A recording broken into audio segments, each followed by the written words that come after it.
It's hard to believe that nearly 40% of our country's electricity still comes from coal, a dirty, outdated energy source. Coal not only causes health problems, but it's also the main contributor to climate disruption. Just how bad is coal? In mountaintop removal mining, coal companies clear-cut forests and literally blow the tops off mountains to get the coal. This process dumps millions of tons of waste into our streams and poisons our drinking water. But mining coal is only the beginning. Burning coal generates smog, which can cause asthma attacks, chest pains, and breathing problems. In fact, 1 out of 10 children in the U.S. suffers from asthma, and it's the #1 reason kids miss school due to illness. The pollution from burning coal leads to 12,000 emergency room visits and more than $100 billion in health costs every year. Coal pollution also contains toxic mercury that damages the nervous system and is especially dangerous for babies and young children because it can cause developmental problems. Mercury rains down into our oceans, rivers, and lakes, contaminating our fish and seafood.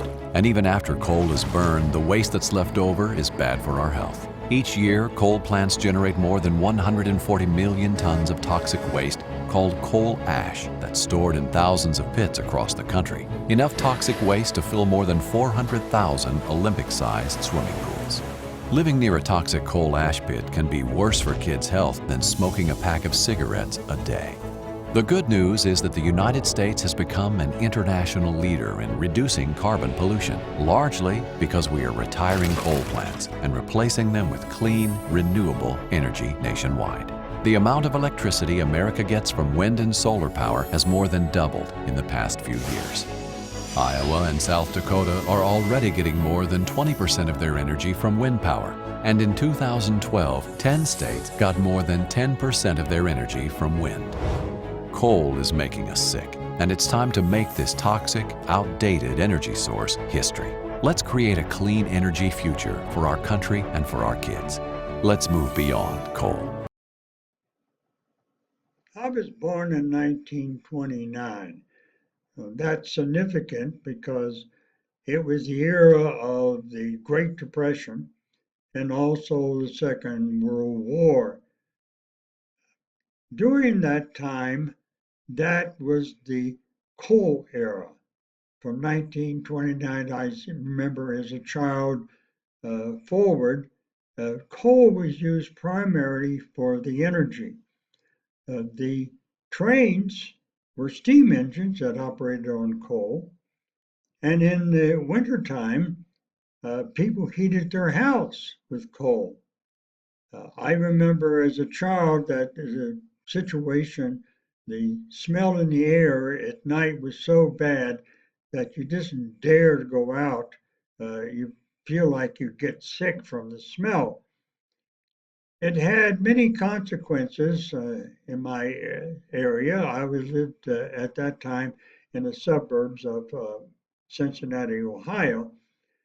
Some of the consequences was the Ohio River, for one thing, uh, was so polluted from the pollution. It was not only the coal, there was oil refineries that dumped all their uh, garbage into the streams.